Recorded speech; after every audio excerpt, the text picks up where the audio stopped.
알라누스라는 목사님이 설교를 끝마치면서 이렇게 말했습니다. 다음 주일에는 삼위일체에 대해서 자세히 설명해 주겠다. 이렇게 약속을 했습니다. 그리고 며칠 후 바닷가에서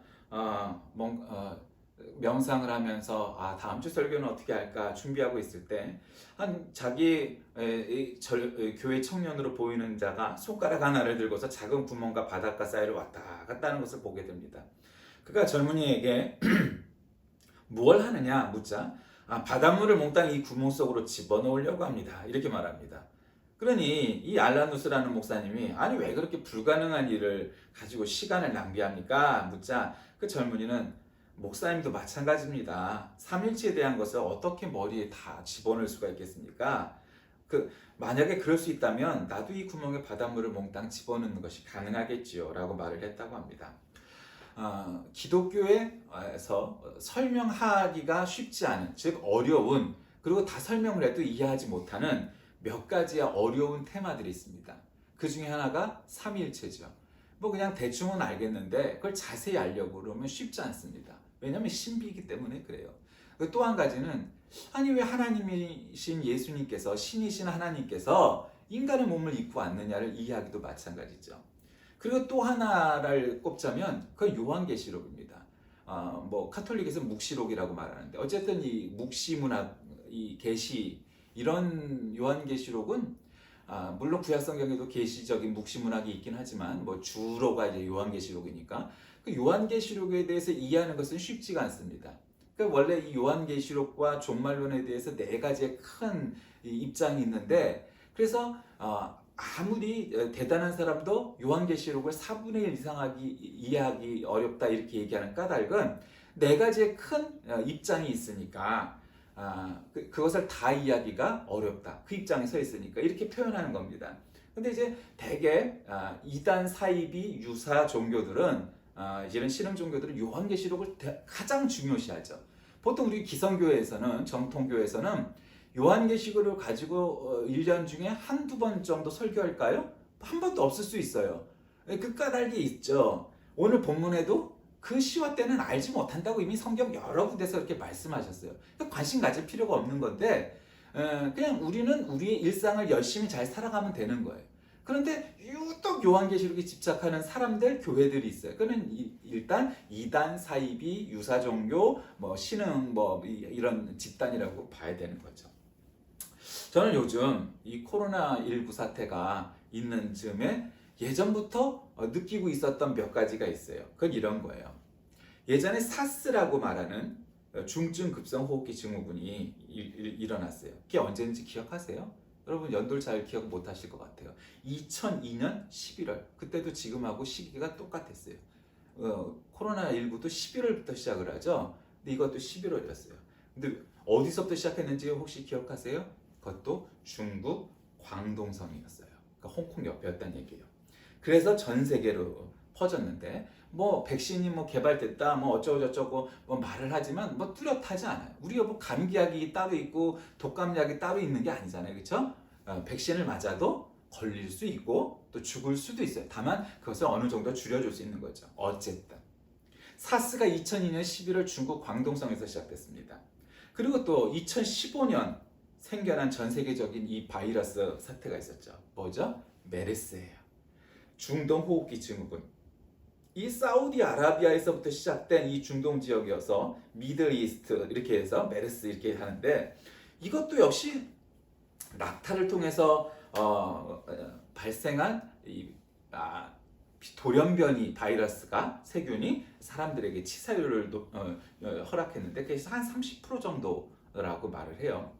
그런데 지금 2019년 12월에 중국 후베이성 우한시에서 코로나 바이러스 감염증이 났죠. 신종 코로나 바이러스 감염증, 코로나19, 영어로는 코비드-19 이렇게 표현하는데 이거는 2019년 11월 혹은 12월부터 발생했다고 말을 해요. 그러니까 이 세 가지들은 한마디로 신종 독감 같은 거예요. 신종 세균, 신종 바이러스예요. 그러니까 치료법이 없어요. 그러니까 면역력이 높고 건강한 사람은 괜찮을 수 있으나 노약자들이나 몸이 약한, 면역력이 약한 사람들은 얼마든지 사망에 이르게 할 수 있는 병도 없는, 약도 없는, 그 치료제도 없는 그런 질병이에요. 근데 문제는 이 세 가지의 최근에 벌어진 일들을 놓고 몇 가지 생각되는 게 있어요. 자, 사스에서 메르스까지가 몇 년 걸렸냐면 13년 걸렸어요. 근데 메르스에서 코비드까지는요, 그 코로나 바이러스까지는 3년 걸렸어요. 그러니까 점점 주기가 짧아지고 있다는 것을 알 수가 있죠. 그리고 우리가 모르는 바이러스들이 자꾸 많이 과학이 발전함에 따라 발견도 되는데, 문제는 그것이 뭔지 이름을 붙이거나 뭐 알 수는 있지만 결국 거기서 거긴 독감 같은 세균 혹은 바이러스인데 해결할 방법이 없다는 것은 뭐 똑같은 일이에요. 그리고 두 번째로는 이게 특별히 치료제도 없고 그냥 기본 위생과 관련된 문제예요. 그러니까 기본적인 위생이 중요한 거예요, 우리가.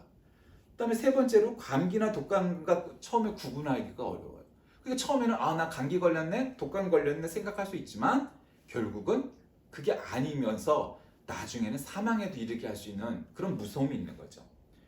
그리고 이거는 이제 굉장히 역사적인 관점 혹은 영적 관점에서는 알레고리한 측면이 있긴 하지만 이런 생각을 해봐요.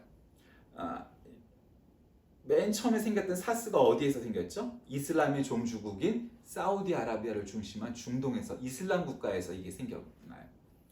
그다음에 메르스는 그랬죠. 그다음에 사스는 어디서 생겼죠? 중국의 광동성에서 생겼다고 했어요. 공산주의에 이제 소련이 없어졌으니까 공산주의의 가장 큰 대국인 중국이에요. 그리고 지금 이것이 이 코로나 바이러스 19가 어디에서 이 창궐 했어요? 우한에서 시작해서 결국은 우리나라 대구, 그것도 신천지 대구교회에서 이게 퍼져서 우리나라 지금 감염자의 약 80% 이상이 신천지로 인해서 생겨난 거라고 지금 정부 질본에서는 그렇게 발표를 하고 있어요. 유사 종교의 대명사. 옛날에는 여호와의 증인도 있었고요. 여러 가지가 많았죠. 통일교도 있었고요. 근데 지금은 뭐가 가장 창궐한 이단 사이비예요? 신천지예요. 우리가 너무 잘 알죠. 그러니까 유사 종교의 지금 아주 맥하고 대명사인 신천지가 이 바이러스 사태의 주범이 됐어요. 그리고 또 그 지역이 어디예요? 매국 친일의 아성 대구 경북이 중심이 됐죠. 그 와중에도 신천지를 옹호하고 있는 정치인들을 또 찬성을 해줘요. 알다가도 모를 일이에요. 지금 이걸 빨리 조사를 하고 뭐를 해야 되는데 오히려 신천지를 두둔하고 있는 보수 정치인들을 또 박수를 쳐줘요. 참 그러니까 이런 사태가 왜 이렇게 왔느냐? 이슬람, 공산주의, 말도 안 되는 보수당, 그리고 이단, 이 모든 세력들이 뭐 아무 의미 없다고 생각하면 아무 의미가 없겠죠. 근데 이런 거죠.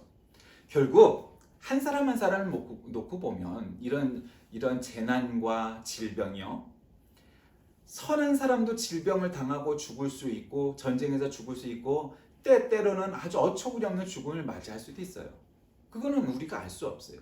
그러나 문제는 우리가 사회적 관점에서 역사적 관점에선 이런 일들이 벌어지고 있는 지역이나 시기나 사태의 추이를 이렇게 놓고 연구하는 것은 역사적 관점에서 우리에게 중요한 연구 과제예요. 그다음에 영적인 면에서 이것들이 지금 이슬람, 공산주의, 말도 안 되는 보수주의, 그리고 또 이단에 이르기까지 이 모든 일련들의 일들이 왜 일어났는가를 이걸 영적으로 깨우쳐야 되는 거예요. 뭐가 잘못됐는지. 지금 세계적으로 가장 잘못된 일을 행하는 그 중심에 그 질병들이 나가고 있다는 것을 부인할 수가 없잖아요. 이게 엄밀히 말하면 이슬람이나 공산당은 그렇다고 쳐요. 이게 어디서 이게 퍼져야 정상일까요? 어쩌면은 신천지를 중심으로 생각하면은 신천지 본부인 과천을 중심으로 해서 퍼졌어야 이게 옳을 일이에요. 근데 그렇지 않고 그게 대구였어요. 그리고요, 우리나라를 중심으로 생각해보면 당연히 외국 사람들이 많이 드나드는 서울과 인천 수도권을 중심으로 이 사태가 터졌어야 정상적인 거예요. 그거는 전 국민의 절반이 살고 있는 수도권이 가장 이 사태의 중심이 되었어도 그건 당연한 거예요, 어찌 보면은. 그런데 오히려 그렇지가 않았다는 거예요. 그럼 뭔가 이 사태가 정상적인 과정 혹은 추이를 보이지고 않는 비정상적인 요소가 내포되어 있다는 것을 우리가 캐치할 수가 있는 거예요. 어쨌든 저는 오늘 이 말씀을 중심으로 마지막 날에 이런 제목으로 말씀을 나누려고 해요. 오늘 본문에 보면 그냥 결론이 나와 있어요.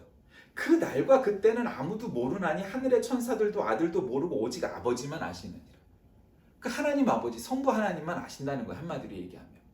그런데 이 우리나라의 예수 그리스도가 몇 명이랬더라? 뭐 제가 신학생 때 그 책에 이단 연구하는 책에는 뭐 100몇 명이 뭐 자기가 자칭 예수, 뭐 현신 예수, 미륵불 뭐 여러 가지 이름으로 얘기해서 하여튼 그 재림 예수라고 자칭하는 자들이 100명이 넘었어요. 그러니까 그 사람들이 그 날과 그때는 자기가 안 돼. 예. 그래서 뭐 1992년 10월 26일 뭐 다미선교회 뭐 이장님이었나 뭐 그런 말도 안 되는 사기꾼 놈들이 그렇게 얘기를 했죠. 근데 성경은 딱 이렇게 얘기했어요. 그러니까 우리가 저놈이 이단이냐 아니냐를 구분하는 첫 번째 비결은 뭐냐? 언제 우리가 재림한다고 시간과 장소와 뭐 이런 걸 얘기하는 사람은 다 가짜예요. 사기꾼이야. 아무도 몰라. 신학 박사, 뭐 세계에서 제일 큰 교회 목사님, 영적으로 아주 통달한 뭐 그냥 뭐 분, 아주 그냥 뭐 방언을 수백 가지를 하고 그냥 천국을 몇 번을 갔다 왔다는, 그래도 몰라요. 성경이 모른다고 얘기하는 건 모르는 거예요. 그게 사람이에요. 그걸 얘기하는 건 다 이단 사이비 사기꾼 협작꾼이에요. 사꾼이고요. 그러니까 우리는 몰라요. 근데 왜 하나님께서 우리가 그 종말의 때를 모르시겠을까요? 밑에 보면 나와요. 노아의 때도 그랬다. 노아의 방주에 들어가기까지 이 사람들이 일상을 살았다. 그리고 이어서 두 사람이 밭을 갈다가 어떤 사람은 휴거대에 올라가고 어떤 사람은 남게 되고, 두 사람이 또 맷돌질을 하다가 한 사람은 남고 한 사람은 올라가고. 이 얘기는 뭐예요? 모든 사람들이 그냥 일상생활을 하고 있다 어떤 사람들이 갑자기 세상의 종말의 때, 재림의 때가 와서 갑자기 당하게 된다라는 것을 말씀하고 있잖아요. 그거는 뭐냐면 우리가 무슨 요즘 뭐 또 저 과천 이단교회는 저 남태평양에다 섬 사놓고 거기다 신도들을 이주시켜서 또 사기를 치고 있잖아요. 장소가 중요한 게 아니고요. 세상의 종말의 때까지 우리는 일상을 살아가야 되는 거예요. 여러분, 일상을 살아가야 되는 거예요. 그게 주님이 원하시는 거예요. 근데 그 일상이라는 것이 내 개인을 위해서 혹은 가족만을 위해서 살아가는 것이 아니고 하나님의 영광과 하나님의 은혜를 생각하면서 살아가는 일상이어야 하는 거예요. 그래서 어떤 사람은 선교사로 나가 있을 수도 있고요. 어떤 사람은 나라를 지키는 군인일 수도 있고요. 어떤 사람은 회사원, 학생, 또 뭐 장사를 하는 사람, 여러 가지 모든 분야에서 자기 직업에 따라서 일상을 살다가 주님 오실 날을 맞이할 거예요. 그런데 문제는 우리들의 심령이, 우리들의 신앙은 주님이 언제 오실지 모르니까 매일매일 하루하루를 열심히 살아가면서 그때를 기다리는 성도가 되어야 된다는 얘기죠. 그게 성경이 말씀하는 거예요. 도둑이 어느 시각에 올지를 알았더라면 깨어있을 텐데 집주인이 도둑을 막을 수 있느냐? 막을 수 없지. 그렇듯이 우리 주님 오시는 것도 마치 그와 같이 아무도 모르게 오실 거라는 거예요. 기습적으로. 그러니까 우리는 그때를 알 수가 없어요. 그럼 또 결론이 뭐예요?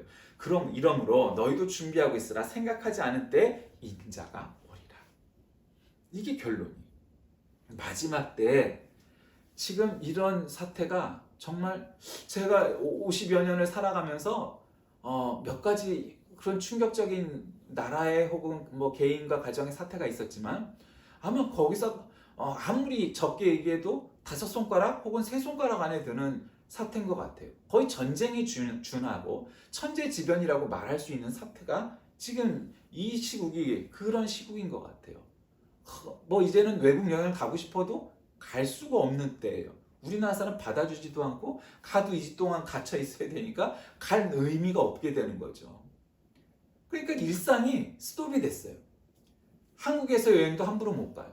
모든 스포츠 경기, 문화, 이제 주일마다 예배와 미사 다 중지가 돼버렸어요. 그러니까 요번 주말을 고비로 해서 이제 다음 주 주일에는 우리가 예배나 미사 뭐 다 이렇게 종교적인 그런 예배들을 할 수가 있을지 없을지 가봐야 알겠죠. 근데 문제는 이 와중에 예배를 강행했다가 또 거기서 또 대형 사고가 나면 이게 굉장히 지탄을 받는 일이 될 거예요. 그러니까 즉 이 말은 지금 이 코로나19 사태가 결국 전쟁에 준하는 사태가 발생했음을 우리가 알 수 있어요. 잘못하면 제2의 신천지와 같은 욕을 교회가 먹을 수도 있어요.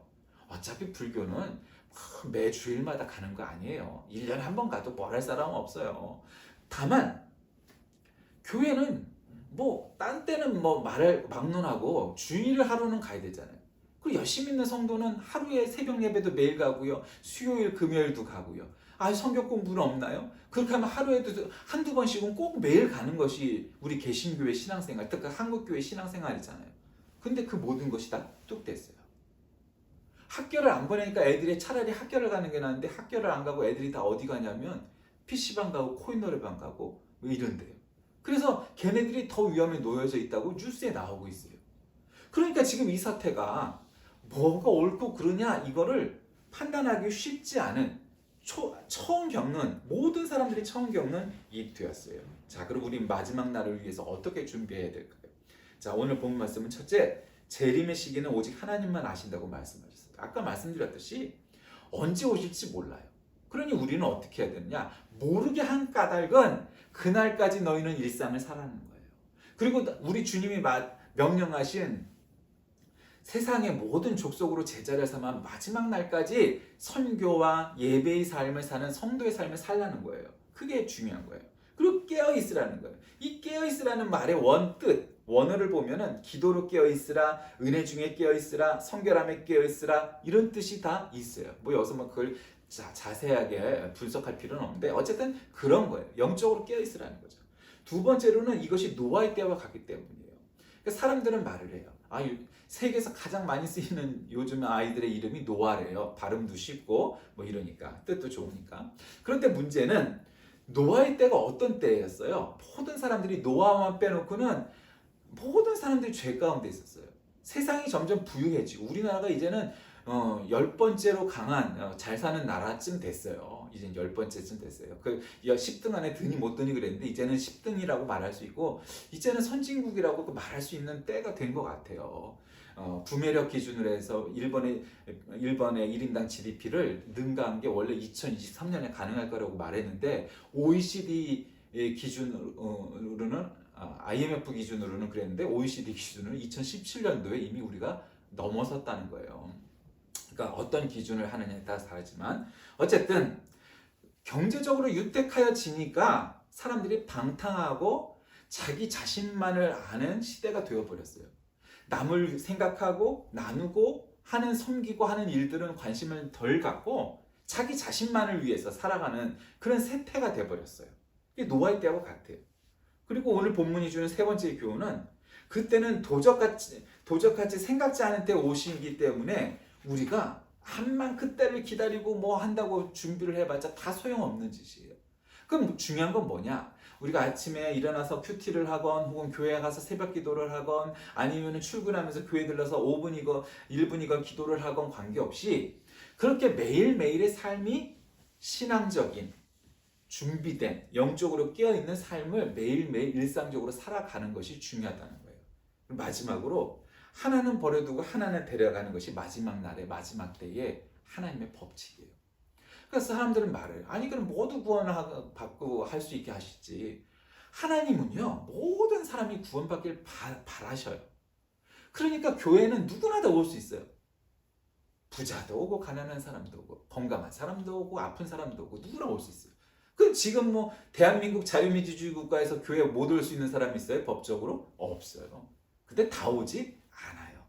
문은 열려있을 때 들어가는 자는 많지 않아요. 좁은 문으로 들어가는 자는 많지 않은 거예요. 누구나 다 와라.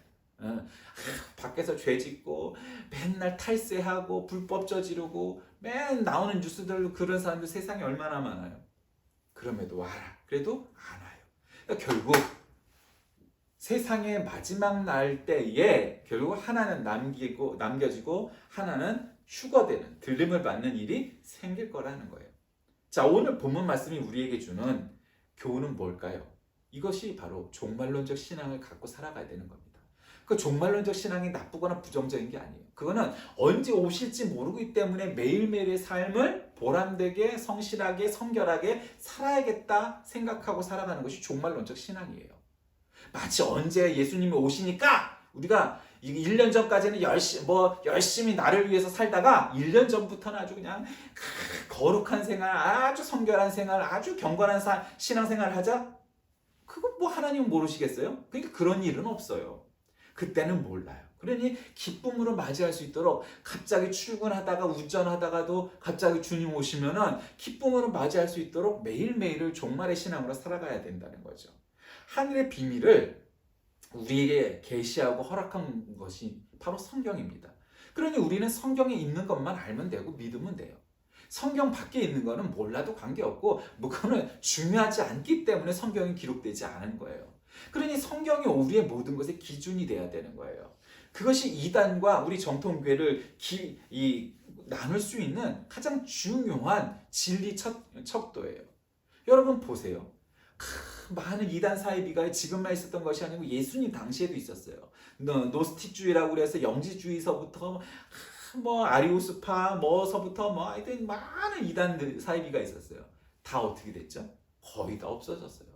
그 시대에만 잠깐 반짝하고 없어지는 거예요. 지금의 이단들도 마찬가지예요. 결국 만유의 창조주 되신 예수 그리스도께서 언제 오시느냐는 우리가 알 수가 없어요. 우리에게 주어진 사명은 단 한 가지예요. 말씀대로 일상을 살아가며 주님을 기다려라. 그러면 주님은 곧 오신다. 이거예요. 그러니 언제다 못 박는 짓 따위는 할 필요가 없고 쓸데없는 짓이에요. 다 사기꾼들이에요. 그러니까 우리는 언젠지 그때는 모르나 주님 오신다고 약속을 했으니 그 약속 붙잡고 그날까지 우리는 매일매일의 삶을 경건하게 거룩하게 주님 닮아가는 하루하루가 될 수 있도록 살아가자라고 작정을 하고 우리 일상을 살아가는 거예요. 군인은 나라를 지키고 장사하는 사람은 장사를 하고 공부하는 사람은 공부를 하고 주부는 집에서 가정을 지키고 하는 일상의 삶들을 살아가면 결국 그 날에 우리 주님 오시는 날 주님을 기쁨으로 맞이할 수 있게 될 겁니다. 세상이 흉흉합니다. 질병 때문에, 이단 때문에, 정치 때문에 참 세상이 흉흉하죠.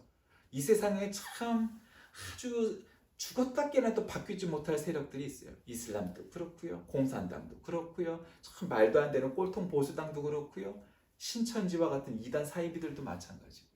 그 사람들이 누구 말을 듣겠어요? 진리를 받아들이겠어요? 안 된단 말이에요, 결국.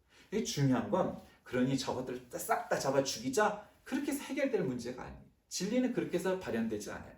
마치 그것은 십자군 전쟁의 교훈을 우리가 깨달아야 되는 거예요. 야, 우리가 이슬람을 처음으로 십자군을 만들어 가자. 그건 똑같은 방법이에요. 결국 우리는 은혜와 진리로 이 세상을 복음화시키는 것만이 이 세상을 참된 변화를 시키는 것임을 깨달아야지. 그들과 똑같은 방법으로 그렇게 살아갈 수는 없는 것 아니겠습니까?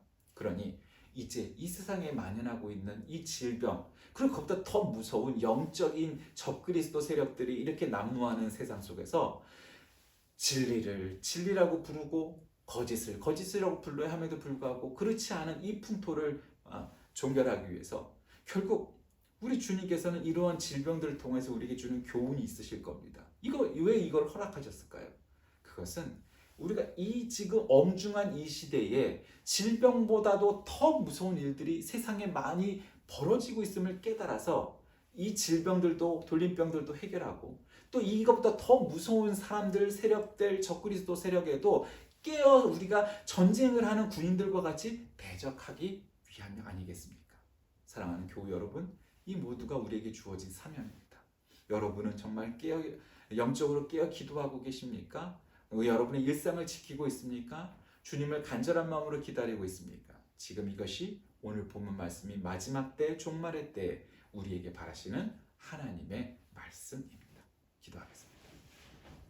살아계신 하나님, 종말의 때, 마지막 날 우리가 무엇을 해야 할지 그것은 대단한 일이 아니라 바로 주님의 말씀 따로 일상생활을 살아가며 주님의 뜻을 이 땅에 실천하는 것뿐임을 우리가 다시금 깨닫습니다. 정말로 세상에는 진리를 대적하는 너무도 많은 나쁜 악한 세력들이 많습니다. 이 마귀 사탄의 세력에 우리가 맞서 싸워 이기게 하시고 이 진리 지키는 우리 되게 하여 주옵소서. 예수님의 이름으로 간절히 기도드립니다. 아멘.